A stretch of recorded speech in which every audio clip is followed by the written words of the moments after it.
just want to be educated on the process because as we go along, kami ni Senator Risa, we get a lot of tips and information, no? Especially when the real identity of Alice Go came out, no? Si Go Huaping. Kaya mayroong mga tips na lumabas sa amin at papakita ko ito para makatulong rin sa inyo. Apparently, si Go Huaping or si Alice Go hindi lumaki sa farm. Hindi rin siya homeschooled. Nag-aral ho siya. And I'll show you the proof.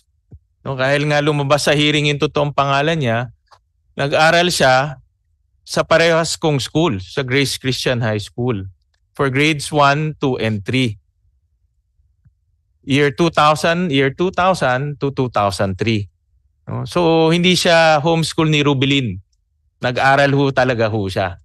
No? And nung natatandaan ko sa school ho namin walang farm ho doon. Puro building ho. No? And ito yung kanyang school records. Next will be the in-attach ho kasi pag nag-enroll ka, meron kang mga i-attach mo yung alien certificate of registration mo at lumalabas yung alien certificate of registration niya match doon sa alien certificate of registration na hawak ng Bureau of Immigration. And in that enrollment